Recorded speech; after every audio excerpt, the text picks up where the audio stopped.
Salut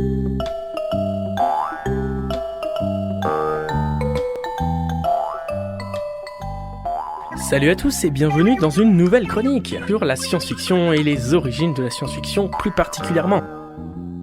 Nous y voilà donc, il m'aura juste fallu plusieurs mois au lieu d'un seul à l'origine, mais la chronique sur les origines de la science-fiction du coup est enfin prête et je peux vous la présenter aujourd'hui.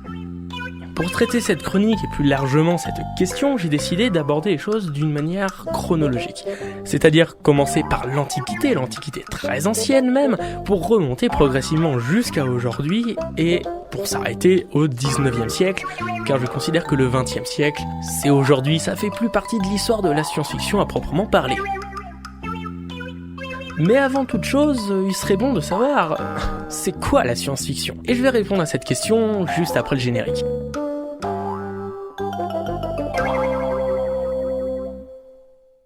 Take your aim to daddy then. Sweat bitch and fucking daddy. Like two different styles of drum and bites.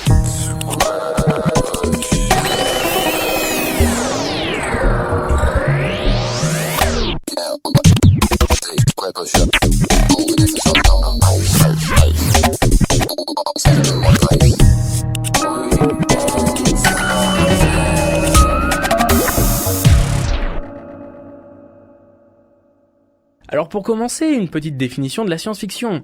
Si j'en crois Larousse, et je cite, « C'est un genre littéraire et cinématographique qui invente des mondes, des sociétés et des êtres situés dans des espaces-temps fictifs, souvent le futur, impliquant des sciences, des technologies et des situations radicalement différentes de notre présent. » C'est bien beau, mais c'est un peu trop académique comme définition. Globalement, la science-fiction est un genre narratif que l'on retrouve dans les romans, les films et les bandes dessinées, mais aussi dans les jeux vidéo et plein d'autres médias.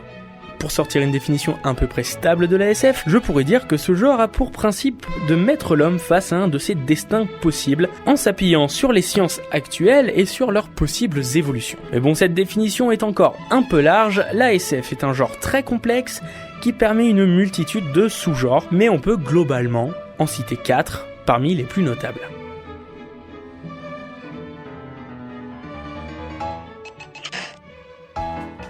A commencer donc par l'Uchronie. Ici, le principe est simple, on imagine l'histoire à partir d'un événement. Par exemple, que se serait-il passé si tel ou tel acte, tel ou tel événement n'avait pas eu lieu, ou avait eu lieu d'une manière différente. Un très bon exemple du genre est Le Maître du Haut Château, un roman de Philip Kindred Dyke, pardonnez mon accent anglais, qui raconte ce qu'il se serait passé si les Alliés avaient perdu la Seconde Guerre mondiale au profit de l'Axe et plus particulièrement des nazis.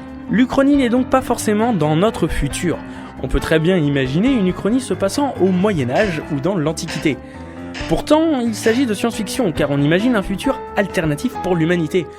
Et puis globalement, si l'Uchronie se passe au Moyen-Âge, on imagine évidemment un 21e siècle directement issu de ce Moyen-Âge alternatif. C'est peut-être donc la forme de science-fiction la moins intuitive, car c'est là où on a le plus de mal à voir de la science-fiction tout simplement.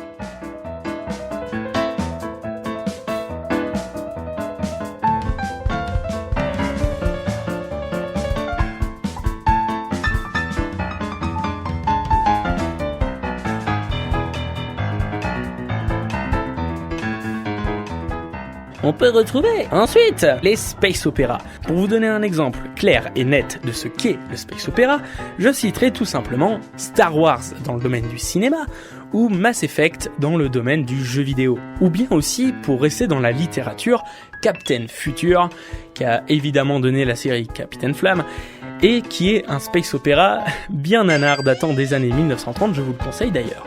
L'idée est simple dans le space opéra, mettre l'homme au centre d'un tout beaucoup trop grand pour lui. Déjà qu'il est dur dans un roman se passant sur Terre de mettre de l'importance à un seul personnage, alors imaginez dans un univers tout entier. Le space opéra s'appuie sur une avance des technologies qui permettent donc le voyage dans l'espace sans aucune frontière de distance, ni même de temps. La vitesse lumière en est l'incarnation parfaite, permettre aux individus et aux personnages de se déplacer d'un point A à un point B dans la galaxie en une fraction de seconde.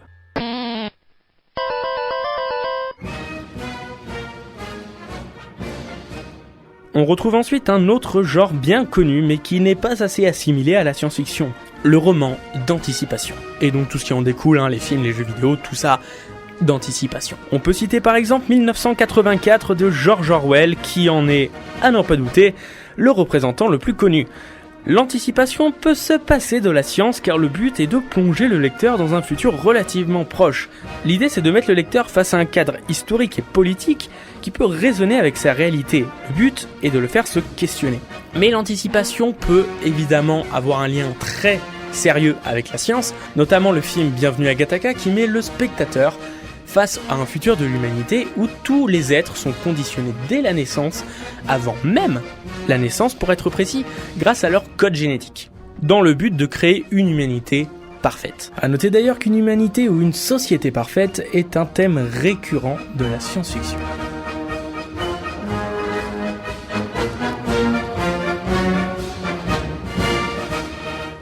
Et enfin, on va aborder le quatrième grand pilier de la science-fiction, le post-apo. C'est là aussi un peu dur de mettre The Walking Dead dans la catégorie de la science-fiction. Mais pourtant, à y réfléchir, le post-apo n'est pas très éloigné de l'anticipation. Ce n'est pas là un cadre politique qui change, mais un cadre humain. Mettre l'homme face aux conséquences de ses actions. Par exemple, si la Terre était ravagée par des bombes atomiques ou par un virus. Après, le post-apo a ceci de différent avec l'anticipation qu'il est souvent peu probable. Bon, effectivement, une guerre nucléaire est loin d'être improbable, mais une invasion zombie, ça l'est carrément. Bon, c'est bien beau ça, mais la définition traîne doucement en longueur. Je devais à la base vous parler des origines de la science-fiction, et c'est ce qu'on va faire tout de suite.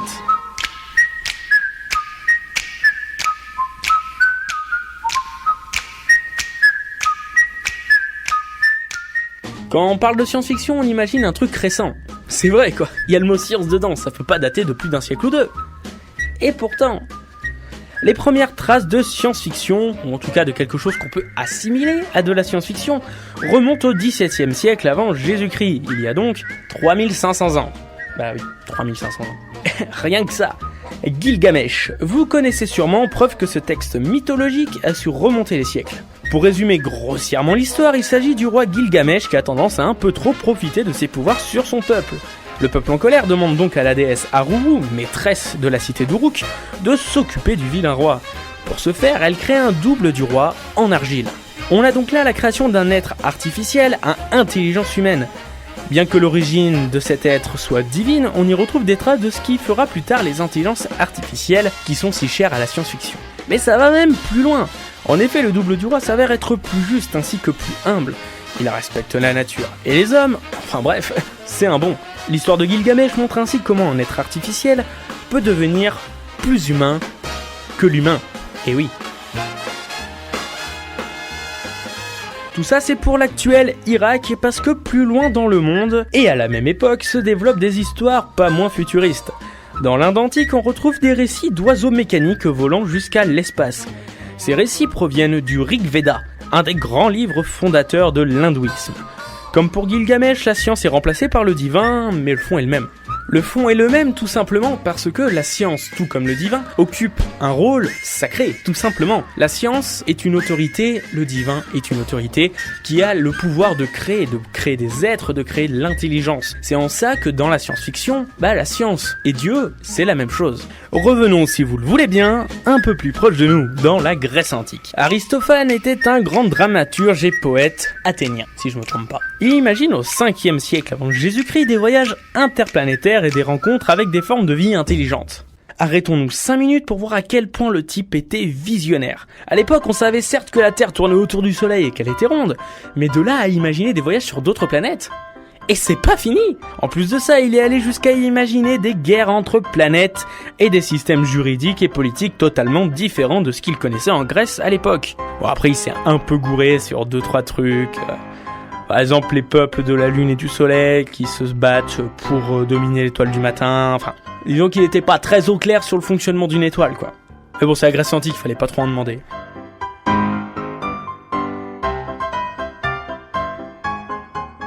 Continuons notre remontée du temps pour aborder le Moyen-Âge, et en particulier le Moyen-Âge arabe. Pourquoi ? Parce qu'en Europe, la religion ne permettait pas vraiment des folies du genre voyage spatial. Déjà qu'à l'époque, on te brûlait en place publique pour dire que la Terre est ronde, c'était pas la joie pour la science-fiction. Mais bon, il y a quand même 2-3 trucs côté européen, mais on y reviendra après le Moyen-Orient. Encore une fois, on ne parle pas de science-fiction à proprement parler, c'est de la proto-science-fiction, littéralement ce qu'il y avait avant la science-fiction, quoi. Et je vais vous parler maintenant d'un recueil d'histoires cultissime que tout le monde connaît, même sans l'avoir lu, Les 1001 Nuits. On y retrouve plusieurs passages ressemblant fortement à de la science-fiction, notamment les aventures de Bulukia. Les aventures de Bulukia. Dans cette histoire, le protagoniste cherche l'herbe de l'immortalité. Sans aller plus loin dans le descriptif, on y retrouve un élément fort de la science-fiction, mais aussi de la fantasy, l'immortalité. A noter d'ailleurs que ces deux genres littéraires s'appuient énormément sur les diverses religions et mythologies, mais je divague. Pour trouver ce qu'il cherche, notre héros voyagera sur les mers, trouvera le jardin d'Éden et partira vers d'autres mondes dans le cosmos. Dans les 1001 Nuits, on retrouve aussi des histoires contant des anciennes civilisations disparues qui disposaient d'une grande avance technologique. Par exemple, l'Atlantide. Même si c'est pas dans les 1001 Nuits, mais c'est pour illustrer quoi. Enfin, vous avez compris. Dans les 1001 Nuits, il est aussi fait mention d'automates incroyablement réalistes et de marionnettes dansant sans aucune ficelle. Ouh, magie. Ce qui me permet de trouver une transition parfaite pour parler de l'Europe au Moyen-Âge. Il faudra effectivement attendre le siècle des Lumières et même encore un peu après pour voir arriver de la science-fiction moderne en Europe. Mais le Moyen-Âge était tout de même prompt à la SF. Enfin, pas trop non plus, parce que sinon c'est le bûcher. Il est toutefois fait mention dans plusieurs ouvrages d'automates qui se mouvaient seuls. Ouh, magie. Mais bon, le gros des œuvres de cette époque était à caractère religieux. On y retrouve donc plein d'éléments intéressants, mais qui se classeraient davantage du côté de la fantasy. Et on y reviendra un jour à la fantasy, parce que les origines de la science-fiction, origines de la fantasy, petit teaser... Bref. Nous voilà donc arrivés au siècle des Lumières. C'est là, pour la première fois, que des œuvres peuvent être considérées comme de la science-fiction, pour de vrai. Une des grandes œuvres de cette époque, et qui marqua le genre, c'est bien entendu Utopia. Cette fiction donnera donc le terme d'utopie. En gros, ça raconte l'histoire d'une île sur laquelle les habitants auraient perfectionné tout ce qu'il était, afin de rendre leur vie parfaite. L'utopie prend souvent un air critique en montrant comment des choses peuvent être bien de prime abord, mais complètement nazes à y regarder de plus près. En découlera aussi la dystopie, qui est tout simplement l'inverse de l'utopie. Un des plus connus de ce genre-là est encore une fois 1984 de George Orwell. C'est aussi durant ce siècle que le premier savant fou fait son apparition dans les bibliothèques. Faust est un savant / artiste, comme il était de coutume à l'époque. Il n'arrivera pas à se faire connaître et tout simplement à vivre de son art. Il fera donc ce que tout le monde ferait dans une situation pareille. Un pacte avec Lucifer. Bien entendu. Le siècle des Lumières marqua la science-fiction car c'est un siècle de grand renouveau scientifique. De nombreuses découvertes sont faites et l'intérêt des gens pour la science-fiction augmente. C'est donc tout naturellement que de nombreuses œuvres du genre ont vu le jour à cette période. Et enfin, abordons le 19e siècle. C'est le début de la SF moderne et aussi son explosion, si je puis dire, car de très nombreux auteurs arrivent à cette époque. On peut évidemment citer Jules Verne et Herbert George Wells, deux grands du genre. Si je vous dis La Guerre des Mondes, Voyage au centre de la Terre ou encore 20 milieux sous les mers, ça fait tilt dans vos têtes, et c'est normal. Ces œuvres sont encore présentes aujourd'hui dans nos bibliothèques, et pour cause, ce sont non seulement des chefs-d'œuvre de la littérature, mais ce sont aussi et surtout les premiers grands succès de la science-fiction en tant que tels.